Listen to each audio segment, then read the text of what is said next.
Presidência da República, Casa Civil, Subchefia para Assuntos Jurídicos.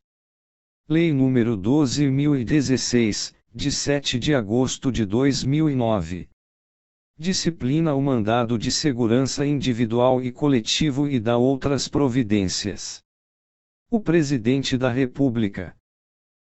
Faço saber que o Congresso Nacional decreta e eu sanciono a seguinte lei, art. 1. Conceder, se há mandado de segurança para proteger direito líquido e certo, não amparado por habeas corpus ou habeas data, sempre que, ilegalmente ou com abuso de poder, qualquer pessoa física ou jurídica sofrer violação ou houver justo receio de sofrer-la por parte de autoridade, seja de que categoria for e sejam quais forem as funções que exerça.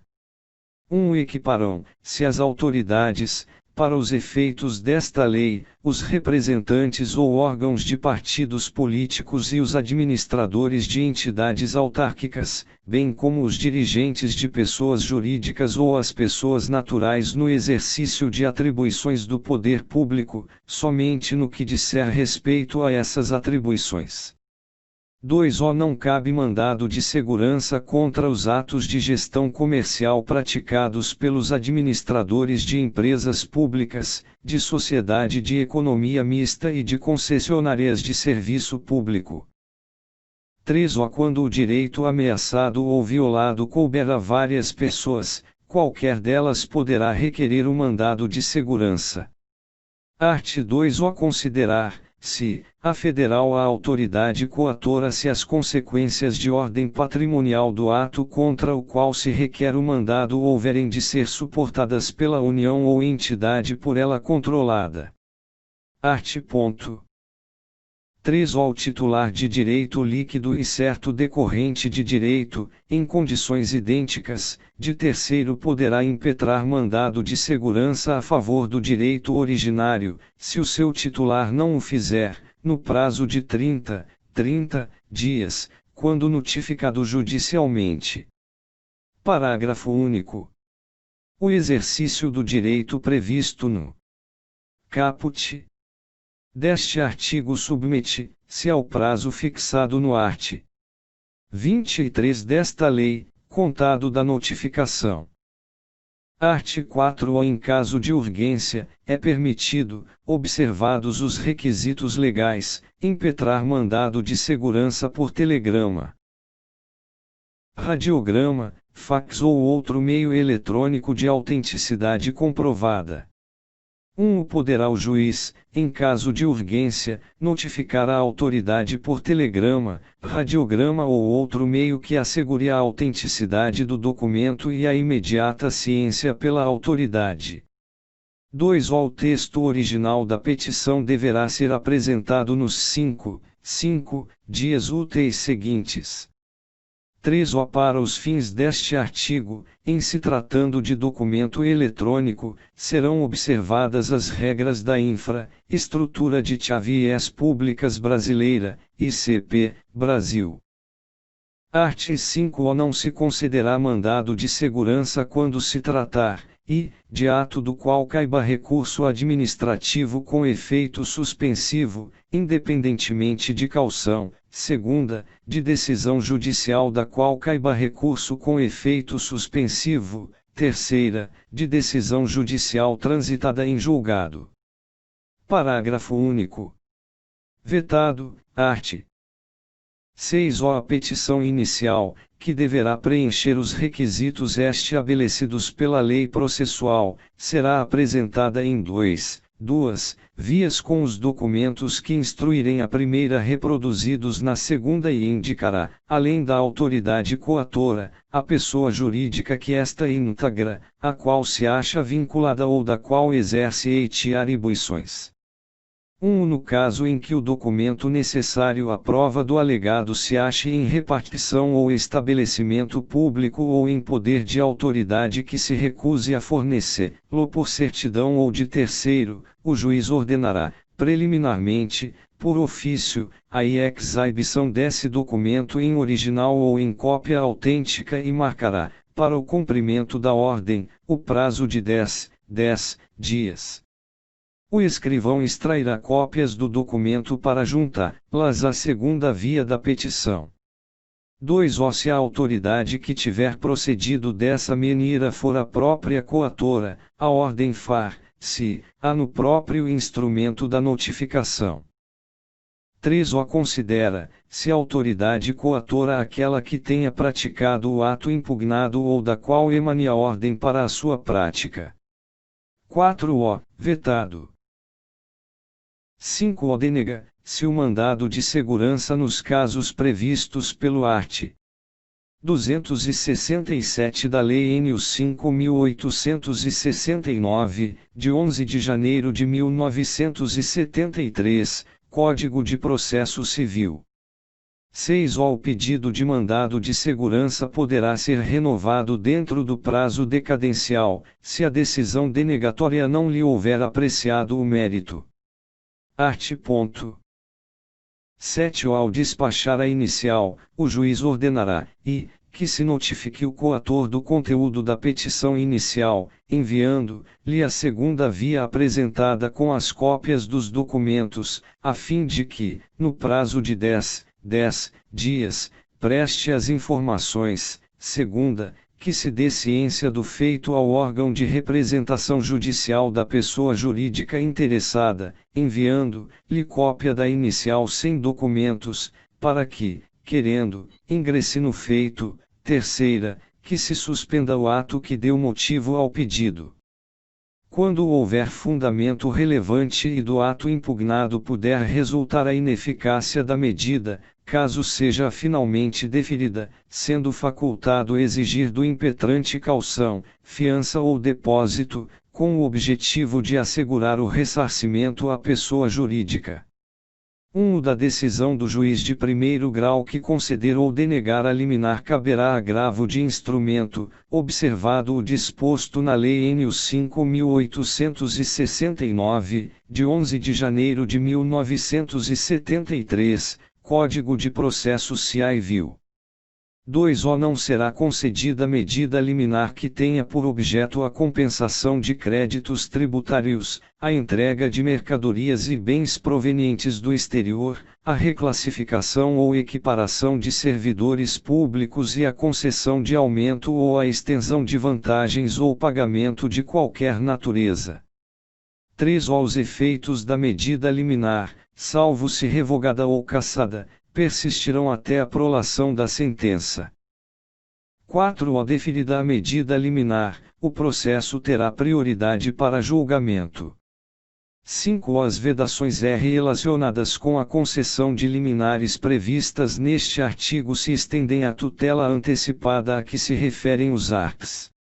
273 e 461 da Lei Nº 5.869, de 11 de janeiro de 1973, Código de Processo Civil. Art. 8. Será decretada a perempção ou caducidade da medida liminar. Exaficio. Ou a requerimento do Ministério Público quando, concedida a medida, o impetrante criar obstáculo ao normal andamento do processo ou deixar de promover, por mais de 3 dias úteis, os atos e as diligências que lhe cumprirem. Art. 9. As autoridades administrativas, no prazo de 48 horas da notificação da medida liminar, remeterão ao Ministério ou órgão a que se acham subordinadas e ao advogado-geral da União ou a quem tiver a representação judicial da União, do Estado, do município ou da entidade apontada como coatora cópia autenticada do mandado notificatório, assim como indicações e elementos outros necessários às providências a serem tomadas para a eventual suspensão da medida e defesa do ato apontado como ilegal ou abusivo de poder. Art. 10. A inicial será desde logo indeferida, por decisão motivada, quando não for o caso de mandado de segurança ou lhe faltar algum dos requisitos legais ou quando decorrido o prazo legal para a impetração. O do indeferimento da inicial pelo juiz de primeiro grau caberá apelação e, quando a competência para o julgamento do mandado de segurança couber originariamente a um dos tribunais, do ato do relator caberá agravo para o órgão competente do tribunal que integre. 2. O ingresso de litisconsorte ativo não será admitido após o despacho da petição inicial. Art. 11. Feitas as notificações, o serventuário em cujo cartório corra o feito juntará aos autos cópia autêntica dos ofícios endereçados ao coator e ao órgão de representação judicial da pessoa jurídica interessada, bem como a prova da entrega a estes ou da sua recusa em aceitá-los ou dar recibo e, no caso do art. 4. O desta lei, a comprovação da remessa. Art.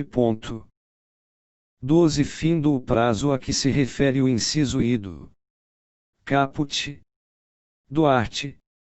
7. O desta lei, o juiz ouvirá o representante do Ministério Público, que opinará, dentro do prazo improrrogável de 10 dias. Parágrafo único.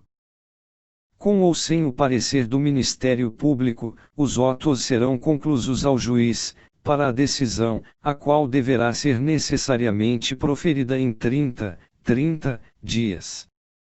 Art. 13. Concedido o mandado, o juiz transmitirá em ofício, por intermédio do oficial do juízo, ou pelo correio, mediante correspondência com aviso de recebimento, o inteiro teor da sentença à autoridade coatora e à pessoa jurídica interessada. Parágrafo único. Em caso de urgência, poderá o juiz observar o disposto no art. 4. O desta lei. Art. 14 da sentença, denegando ou concedendo o mandado, cabe apelação. 1. Concedida a segurança, a sentença estará sujeita obrigatoriamente ao duplo grau de jurisdição. 2. O estende, se a autoridade coatora o direito de recorrer. 3. A sentença que conceder o mandado de segurança pode ser executada provisoriamente, salvo nos casos em que for vedada a concessão da medida liminar. 4. Ao pagamento de vencimentos e vantagens pecuniárias assegurados em sentença concessiva de mandado de segurança a servidor público da administração direta ou autárquica federal, estadual e municipal somente será efetuado relativamente às prestações que se vencerem a contar da data do ajuizamento da inicial. Art. 15. Quando, a requerimento de pessoa jurídica de direito público interessada ou do Ministério Público e para evitar grave lesão à ordem, à saúde, à segurança e à economia públicas, o presidente do tribunal ao qual couber o conhecimento do respectivo recurso suspender, em decisão fundamentada, a execução da liminar e da sentença, dessa decisão caberá agravo, sem efeito suspensivo, no prazo de 5 dias, que será levado a julgamento na sessão seguinte à sua interposição. 1. Indeferido o pedido de suspensão ou provido o agravo a que se refere o caput deste artigo, caberá novo pedido de suspensão ao presidente do tribunal competente para conhecer de eventual recurso especial ou extraordinário. 2. É cabível também o pedido de suspensão a que se refere o 1 deste artigo, quando negado provimento a agravo de instrumento interposto contra a liminar a que se refere este artigo. 3. A interposição de agravo de instrumento contra a liminar concedida nas ações movidas contra o poder público e seus agentes não prejudica nem condiciona o julgamento do pedido de suspensão a que se refere este artigo. 4. O presidente do tribunal poderá conferir ao pedido efeito suspensivo liminar se constatar, em juízo prévio, a plausibilidade do direito invocado e a urgência na concessão da medida. 5. As liminares cujo objeto seja idêntico poderão ser suspensas em uma única decisão, podendo o presidente do tribunal estender os efeitos da suspensão a liminares supervenientes, mediante simples aditamento do pedido original. Art. 16. Nos casos de competência originária dos tribunais, se haverá ao relator a instrução do processo, sendo assegurada a defesa oral na sessão do julgamento do mérito ou do pedido liminar. Parágrafo único. Da decisão do relator que conceder ou denegar a medida liminar caberá agravo ao órgão competente do tribunal que integre. Art. 17. Nas decisões proferidas em mandado de segurança e nos respectivos requeijos, quando não publicado, no prazo de 30 dias, contado da data do julgamento, o acórdão será substituído pelas respectivas notas taquigráficas, independentemente de revisão. Art. 18. Das decisões em mandado de segurança proferidas em única instância pelos tribunais cabe recurso especial e extraordinário, nos casos legalmente previstos, e recurso ordinário, quando a ordem for denegada. Art. 19. A sentença ou o acórdão que denegar mandado de segurança, sem decidir o mérito, não impedirá que o arique ou erente, por ação própria, pleiteie os seus direitos e os respectivos efeitos patrimoniais. Art. 20. Os processos de mandado de segurança e os respectivos recursos terão prioridade sobre todos os atos judiciais, salvo habeas corpus. 1. Na instância superior, deverão ser levados a julgamento na primeira sessão que se seguir a data em que forem conclusos ao relator. 2. O prazo para a conclusão dos autos não poderá exceder de 5 dias. Art. 21.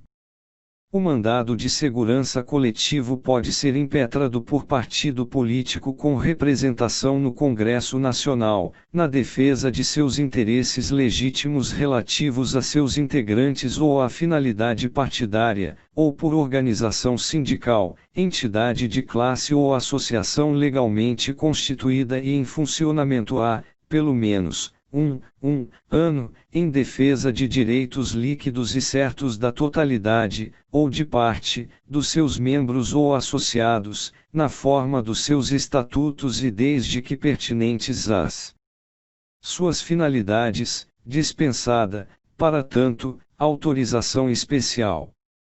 Parágrafo único.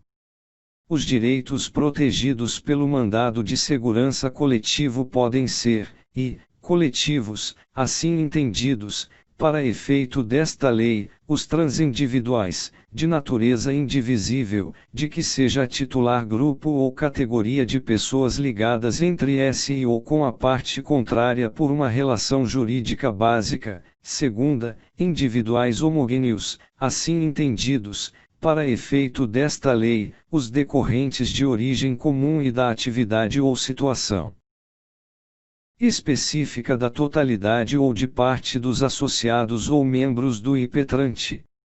Art. 22. No mandado de segurança coletivo, a sentença fará coisa julgada limitadamente aos membros do grupo ou categoria substituídos pelo impetrante. O mandado de segurança coletivo não induz litispendência para as ações individuais, mas os efeitos da coisa julgada não beneficiarão o impetrante a título individual se não requerer a desistência de seu mandado de segurança no prazo de 30 dias a contar da ciência comprovada da impetração da segurança coletiva. 2. No mandado de segurança coletivo, a liminar só poderá ser concedida após a audiência do representante judicial da pessoa jurídica de direito público, que deverá se pronunciar no prazo de 72 horas. Art. 23. O direito de requerer mandado de segurança extinguir-se, a decorrer dos 120 dias, contados da ciência, pelo interessado, do ato impugnado. Art. 24 aplicam-se ao mandado de segurança os arts. 46 a 49 da Lei Nº 5.869, de 11 de janeiro de 1973, Código de Processo Civil. Art. 25 não cabem, no processo de mandado de segurança, a interposição de embargos infringentes e a condenação ao pagamento dos honorários advocatícios, sem prejuízo da aplicação de sanções no caso de litigância de má-fé. Art. 26 constitui crime de desobediência, nos termos do art. 330 do Decreto-Lei Nº 2.848, de 7 de dezembro de 1940, o não cumprimento das decisões proferidas em mandado de segurança, sem prejuízo das sanções administrativas e da aplicação da Lei Nº 1079, de 10 de abril de 1950, quando cabíveis. Art. 27 Os regimentos dos tribunais e, no que couber, as leis de organização judiciária deverão ser adaptados às disposições desta lei no prazo de 180 dias, contado da sua publicação. Art. 28 E esta lei entra em vigor na data de sua publicação. Art. 29. Revogam-se as leis Nº 1533, de 31 de dezembro de 1951, 4166, de 4 de dezembro de 1962, 4348, de 26 de junho de 1964, 5021, de 9 de junho de 1966, o art. 3-O da Lei Nº 6.014, de 27 de dezembro de 1973, o art. 1 da Lei Nº 6.071, de 3 de julho de 1974, o art. 12 da Lei Nº 6.978, de 19 de janeiro de 1982, e o art. 2-O da Lei Nº 9.259, de 9 de janeiro de 1996. Brasília, 7 de agosto de 2009, 188. O. Da Independência e 121. O. Da República. Luiz Inácio Lula da Silva. Tarso Genro. José Antônio Dias Toffoli. Este texto não substitui o publicado no DOU de 10 de agosto de 2009. Asterisco.